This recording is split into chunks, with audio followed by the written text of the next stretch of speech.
بچہ گود لینے کے احکام۔ میرے ایک بھائی کی 20 سال سے کوئی اولاد نہیں تھی، میرے دوسرے بھائی نے انہیں ایک بچہ گود دیا ہے، اس کے مسائل اور فضائل پر تھوڑی سی روشنی ڈالیں تاکہ میں ان کی رہنمائی کر سکوں۔ ناصر صاحب مظفر آباد سے۔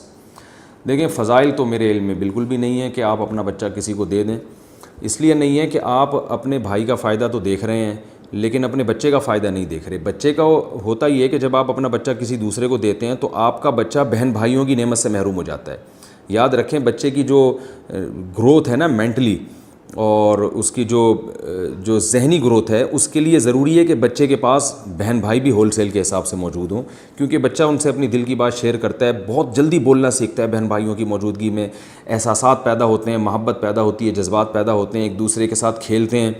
تو اس لیے وہ جلدی گروتھ کر جاتے ہیں مینٹلی۔ جن بچوں کے بہن بھائی ہوتے ہیں، یہ تو UK کے جو نوبل انعام یافتہ اور امریکہ کے جو نوبل انعام یافتہ ماہر نفسیات ہیں، ان کی بات میں آپ کے سامنے کر رہا ہوں کہ جس بچے کے بہن بھائی کثرت سے ہوں اور خاص طور پر قریب العمر ہوں، یہ جو 2 بچوں میں زیادہ گیپ ہوتا ہے نا، اس سے بھی بچے کو نقصان ہوتا ہے، کیونکہ بچے کو اپنی عمر کے قریب کوئی بہن یا بھائی نہیں ملتا، وہ فرق آ جاتا ہے اس میں، یعنی عمر کا گیپ آ جاتا ہے، جس کی وجہ سے مینٹل پھر ان کے آپس میں ملتے نہیں ہیں۔ تو آپ اپنا بچہ جب کسی کو دیں گے تو اس میں نقصان یہ ہوگا کہ وہ بچہ بہن بھائیوں سے محروم ہوتا ہے، اور اس میں اس کی جو گروتھ جس طرح سے ذہنی ہونی چاہیے وہ بعض دفعہ نہیں ہو پاتی۔ تو میں اس کو قابل فضیلت عمل تو بہرحال نہیں سمجھتا،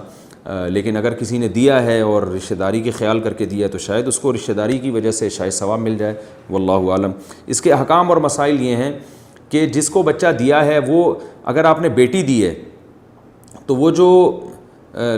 باپ اس کا، یعنی دوسرا جو حقیقی باپ نہیں ہے، تو وہ اس کی ولدیت میں سب سے پہلی بات یہ ہے کہ اوریجنل باپ کا نام ڈالے گا ساری زندگی، اس میں ولدیت چینج نہیں کی جا سکتی، اور بچے کو بتائے گا کہ آپ کے اصل والد وہ ہیں، میں نے آپ کو بچپن میں لے کے پالا ہے، بیٹا ہو یا بیٹی۔ دوسری بات، اگر وہ بیٹی ہے تو اس کا اس سے پردہ ہوگا، جو گارجن ہے، اس کا جو سرپرست بنا ہے، جوان ہوگی تو پردہ کرنا پڑے گا اس بیٹی کو، اور بیٹا ہے تو جو ماں بنی ہے ابھی، جو نیچرل ماں یعنی حقیقی ماں نہیں ہے بلکہ اس نے ماں بن کے پالا ہے، تو وہ ماں اس سے پھر پردہ کرے گی۔ ہاں، یہ طریقہ ہے کہ چھوٹے بچے کو 2 سال سے پہلے اگر لڑکا ہے تو لڑکی بیوی اپنی فیڈ کرا دے، یا اپنی نہیں کرا سکتی اس کے چونکہ اولاد نہیں ہے تو اپنی کسی بہن سے فیڈ کرا دے، تاکہ یہ جو جب بہن سے فیڈ کرائے گی تو یہ رضائی طور پر ماں بن جائے گی۔ رضائی جب ماں بن جائے گی تو یہ جو شوہر ہے اس کا، یہ رضائی باپ بن جائے گا، تو پردہ ختم ہو جائے گا۔ اور اگر لڑکی ہے تو شوہر، یعنی جو اس خاتون کا شوہر ہے، اس بچی کو اپنے کسی بہن سے فیڈ کرا دے،